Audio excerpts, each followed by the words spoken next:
ایک شرط یہ ہے کہ انسان حرام کاموں کو چھوڑ دے، غلط کاموں کو چھوڑ دے.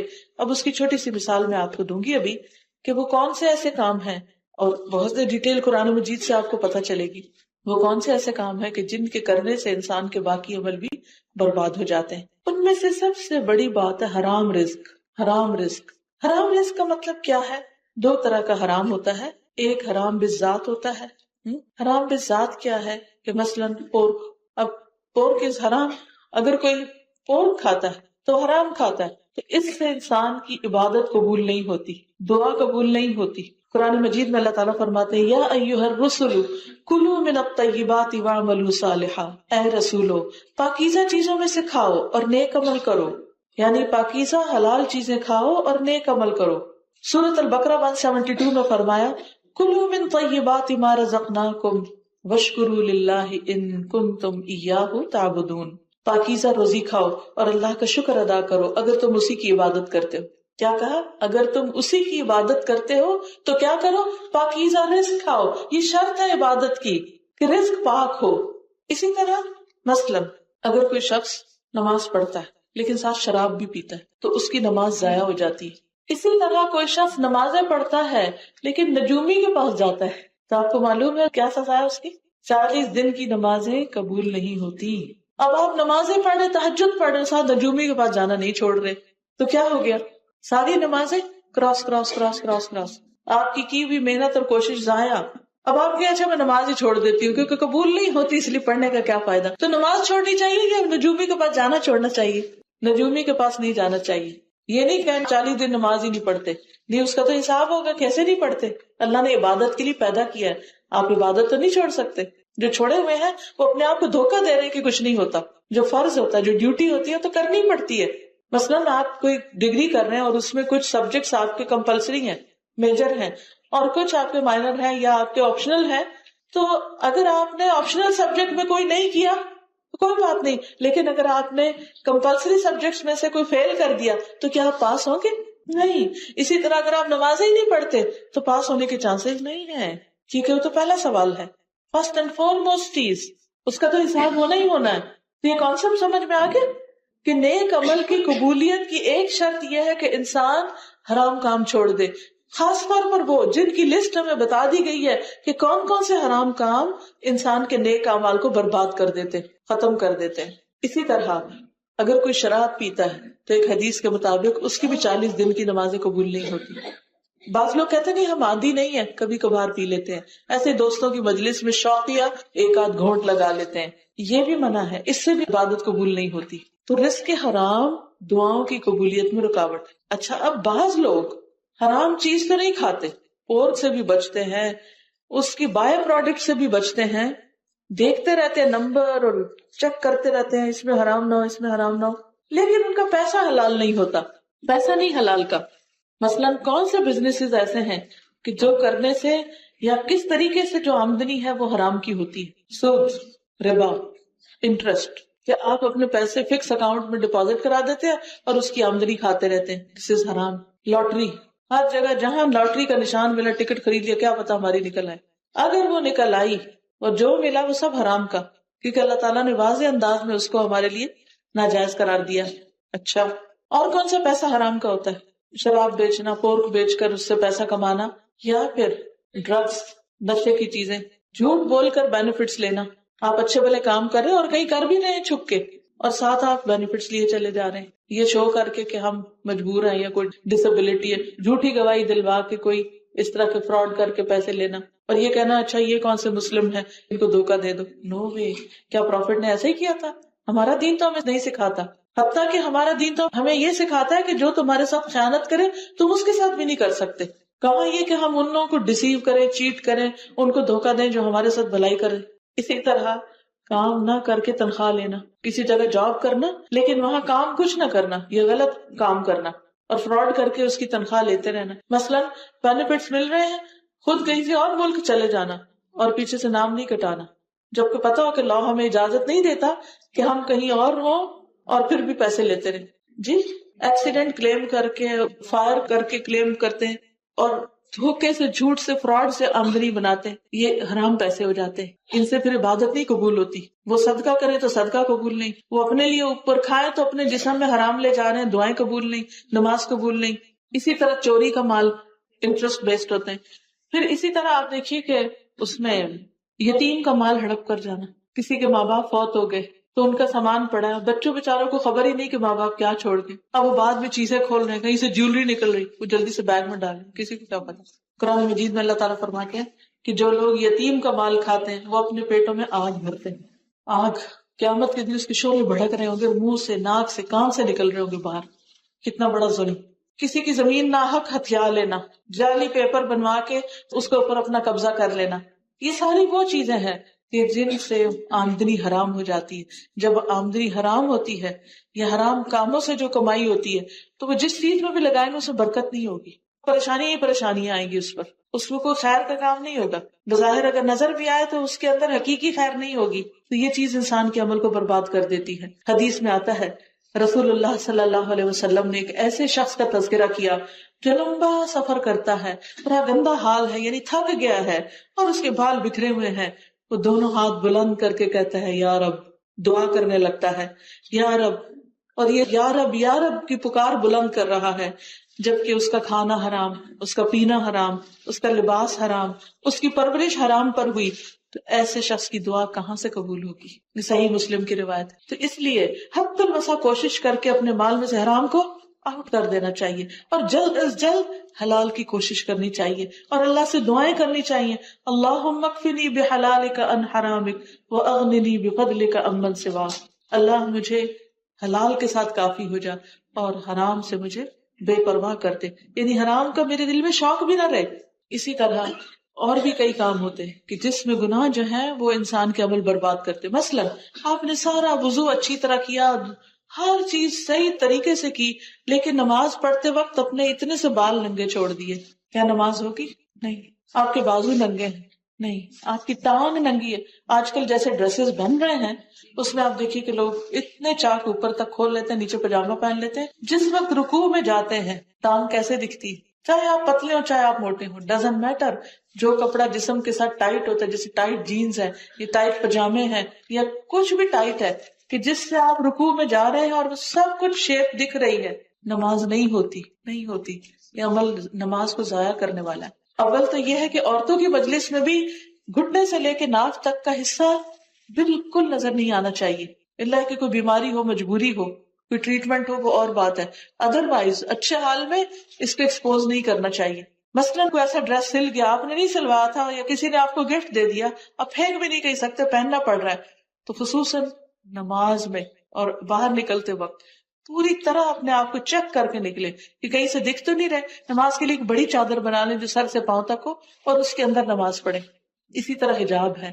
ایک مسلمان عورت مسلمان تب نظر آتی ہے جب وہ اپنے آپ کو حجاب میں رکھتی ہے. اب آپ ایک طرف عبادت کر رہے ہیں اور دوسری طرف گناہ کا کام کر رہے ہیں. ایک طرف آپ اچھی ڈائٹ لے رہے ہیں، دوسری طرف وہ چیز کر رہے ہیں کہ جس سے آپ کے دوسرے عمل کے اوپر بھی کراس لگ رہا ہے. اور کسی بھی گناہ کو معمولی نہیں سمجھنا چاہیے.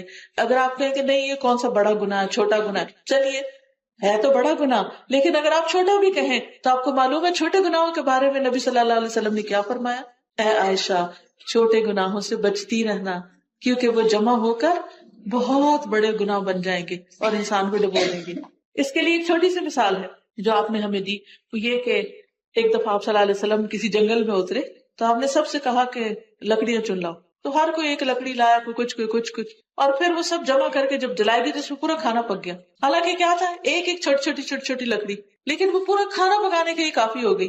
یہی حال چھوٹے گناہوں کا ہے. چھوٹے گناہ جمع ہوتے ہوتے ہر روز آپ ایک دفعہ بازار نکلے، 10 آدمیوں نے آپ کو دیکھا، ان کو دیکھ کے آپ کو ٹیمپٹیشن ہوئی، انہوں نے جو گناہ کیا وہ بھی آپ کے نامہ اعمال میں لکھا گیا، اور خود آپ نے بھی جو کیا کہ اپنے آپ کو اللہ کی نافرمانی کے ساتھ 2 گھنٹے باہر رکھا اور لوگ 2 گھنٹے آپ کو دیکھتے رہے، وہ سارا لکھا جا رہا ہے. وہ جب سارا اکٹھا ہو جائے گا، جمع ہو جائے گا، ایک طرف آپ کی نماز صدقے خیرات اور دوسری طرف وہ جو چھوٹے اسپاٹس آپ کے ایسے لگے، ایسا نہ ہو کہ وہ گراف اوپر چلا جائے، وہ ریڈ لائن اوپر نہ چلی جائے تو ہلاکت کا باعث نہ بن جائے. تو ایک بندہ مومن جو ہوتا ہے وہ ہر کام میں احتیاط کرتا ہے کہ یہ زندگی بہت تھوڑی ہے, مجھے ہمیشہ تو کہیں اور رہنا ہے, وہ میں نہیں قربان کر سکتی. یہاں اگر کوئی چیز چھوٹ بھی جائے تو ڈزنٹ میٹر, اگر 5 بیڈ روم کے گھر کی بجائے 2 بیڈ روم کا گھر ہے وہ بھی ٹھیک ہے, لیکن حرام کا تو نہیں نا, حلال کا ہے.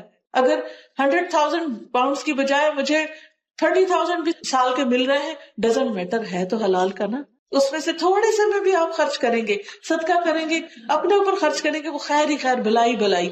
اور وہ حرام کا 3 گنا زیادہ بھی خرچ کریں گے تو اس میں سے کچھ نہیں نکلنے والا. تو اس لیے بہت ضروری ہے, جیسے اللہ سبحانہ وتعالیٰ فرماتے ہیں الا للہ الدین الخالص, سنو خبردار, اللہ کے لیے ہے, اللہ کا حق ہے خالص دین, خالص اطاعت, کہ اس میں کسی اور چیز کی ملاوٹ نہ ہو. ایک اور حدیث میں آتا ہے ولا يقبل اللہ الا الطیب, اللہ قبول نہیں کرتا مگر پاک کو. اللہ تعالیٰ قبول ہی نہیں کرتے, ایکسپٹ نہیں کرتے مگر پاک چیز کو, صاف کو. نیکسٹ, گناہوں کو چھوڑ دینا, جو پچھلے سے ملتا جلتا ہے. یہ بھی نیک اعمال کی قبولیت کی شرطوں میں سے ہے, یعنی خاص طور پر ان گناہوں کو چھوڑ دینا جو انسان کے عمل کو قبول ہونے میں رکاوٹ بنتے ہیں, جیسے ابھی میں نے جن کا ذکر کیا. اس میں خاص طور پر قطع رحمی, رشتوں کو کاٹنا, بے وجہ کی ناراضگیاں, چھوٹی چھوٹی بات پہ مائنڈ کر کے سالوں نہ بولنا. حدیث میں آتا ہے لا يقبل عمل قاطع الرحم, رشتہ داری کو توڑنے والے شخص کا عمل قبول نہیں ہوتا. جو رشتوں کو کاٹے اس کے نیک عمل بھی قبول نہیں. اس کے برعکس جو شخص یہ چاہتا ہو اس کے رزق میں برکت ہو, اس کی عمر میں برکت ہو, یعنی اس کے پاس جو کچھ ہے رزق وہ زیادہ بڑھے اور اس کی عمر بھی زیادہ اور اچھے اچھے کام کرے, اسے چاہیے کہ رشتوں کو جوڑ کے رکھے, صلہ رحمی کرے, رشتوں کو نہ کاٹے اور انا کا مسئلہ نہ بنائے. بعض اوقات کیا ہوتا ہے کہ اگر ہم کسی سے ہرٹ ہوئے تو ہم کہتے ہیں آئندہ نہیں اس سے بولنا, اب اس کے گھر ہی نہیں جانا, میرا جینا مرنا ہی ختم اس سے. سال ہر سال خبر نہیں لیتے. بعض اوقات شوہر بیوی کے درمیان ناراضگی ہوتی ہے تو بچوں کو نہیں ملنے دیتے. ٹھیک ہے, کچھ وقت ایسا ہوتا ہے, کچھ وجوہات, کچھ ریزنز ایسی ہو سکتی ہیں کہ جن کی وجہ سے آپ ان کو الگ رکھتے ہیں, لیکن آپ کی نیت میں یہ نہیں ہوتا کہ میں نے اس کو ناراضگی کی وجہ سے باپ کی شکل نہیں دیکھنے دینی کیونکہ میں اس کے باپ سے ناراض ہوں. نہیں, یہ وجہ نہیں.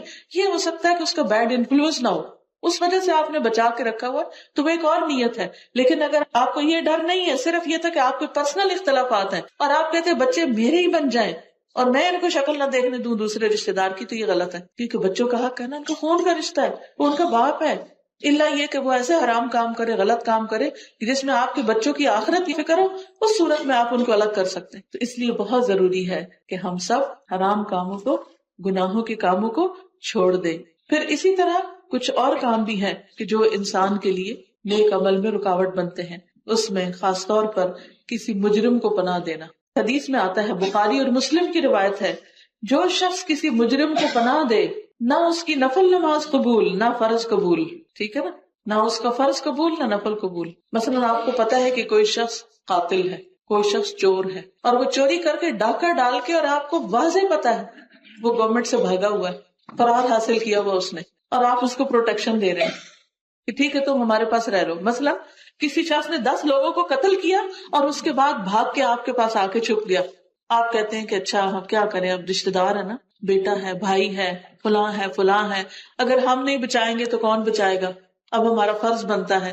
خاندانی وجوہات کی بنا پر آپ اس مجرم کو سزا نہیں ہونے دیتے تو اس کا نقصان کیا ہے, آپ کے اپنے عمل قابل قبول نہیں رہیں گے. ظلم پر تعاون نہیں کرنا, غلط کام کرنے والے کا ساتھ نہیں دینا. اگر کسی نے کسی کا حق مارا, مثلاً آپ کو پتا ہے کہ آپ کا کوئی قریبی شخص چوری کرتا ہے, اور وہ چوری کر کے پیسہ آپ کے پاس لا کے جمع کراتا ہے کہ آپ حفاظت سے رکھیں, پھر چوری کر کے اور لے آتا ہے, پناہ دے رہے ہیں نا آپ اس کو چوری پہ انکریج کر رہے ہیں, تو آپ بھی مجرم شمار ہوں گے. تو آپ کی نمازیں روزے کام نہیں آئیں گے کیونکہ آپ ایک بہت غلط کام کو سپورٹ کر رہے ہیں. ایک مومن کا فرض کیا ہے کہ جب اس کے سامنے کوئی شخص برا کام کر رہا ہو تو وہ کہے میں تمہارے ساتھ نہیں دے سکتی, چاہے اپنی اولاد کیوں نہ ہو. نیکی میں تو دوسروں کے ساتھ تعاون کریں. قرآن مجید میں آتا ہے تعاونوا علی البر والتقوی ولا تعاونوا علی الاثم والعدوان. نیکی اور تقوی کے کاموں میں ایک دوسرے سے تعاون کرو, ایک دوسرے کی مدد کرو, لیکن گناہ اور زیادتی کے کاموں میں ایک دوسرے کے سپورٹر مت بنو کیونکہ اس میں آپ کا بھی حصہ پڑ جائے گا. دیکھیے اتنے کلیئر انسٹرکشنز ہیں ہمارے دین میں. مثلاً اگر کوئی شخص نیکی کے کام میں کسی کو سپورٹ کرتا ہے, اس کا ساتھ دیتا ہے, اس کو مدد دیتا ہے, تو کرنے والے کو بھی ثواب ہوگا اور جو مدد دے رہا ہے اس کو بھی ہوگا. مثلاً اس کو چھوٹی سی مثال سے سمجھیں کہ یہاں آج آپ خود آئے جب آپ کو پتا چلا تو آپ نے سوچا اچھا میں اپنی دوست کو بھی بتا دوں، وہ بھی آ جائے. ایک نیکی کا کام ہے، خیر کا کام ہے، اچھی باتیں سنیں گے، آپس میں سب مل کے ایک اچھا کام کریں گے. تو میں اکیلی کیوں جاؤں، چلو میں تھوڑی تکلیف اٹھا کے اس کو پک کر کے لے جاتی ہوں.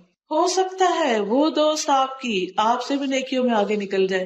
ہو سکتا ہے کہ آپ کے اپنے عمل اتنے نہ ہوں، لیکن آپ نے جو اس کو راہ لگایا، اس کو اللہ سے جوڑا، اس کو خیر کی طرف بلایا، اس کے عمل جو ہے اس کو ملنے کے ساتھ ساتھ آپ کو جو بیچ میں حصہ مل رہا ہے، وہ پروفٹ آپ کے اپنے اعمال پہ بھاری ہو جائے اور وہ آپ کی نجات اور بخشش کا ذریعہ بن جائے. اس لیے خیر اور بھلائی کی بات، کوئی اچھی چیز اس میں بخل نہیں کرنا چاہیے. مثلاً آپ نے خود کوئی کیسٹ سنی، سی ڈی سنی، اور آپ کے دل میں اللہ کی محبت جاگ اٹھی. اب آپ خود کوشش کرتے ہیں کہ دوسروں کو کہیں بھی تم بھی اللہ سے محبت کرو، لیکن ان کو سمجھ ہی نہیں آتی، کیونکہ ہر شخص کا اپنا اپنا طریقہ ہوتا ہے نا. اب وہی چیز آپ اس کو دے دیتے، بہن تم بھی یہ سن لو، وہ بھی سن لیتی ہے، اس کے دل میں آپ سے بھی زیادہ محبت پیدا ہو جاتی ہے اللہ کی. ثواب کس کو جائے گا سارا؟ وہ اللہ کی محبت میں جو جو کام کرے گی اس سارے کا اجر آپ کو ملے گا، کیونکہ آپ خود بھی کر رہے ہیں اور آپ اسے بھی کروا رہے ہیں.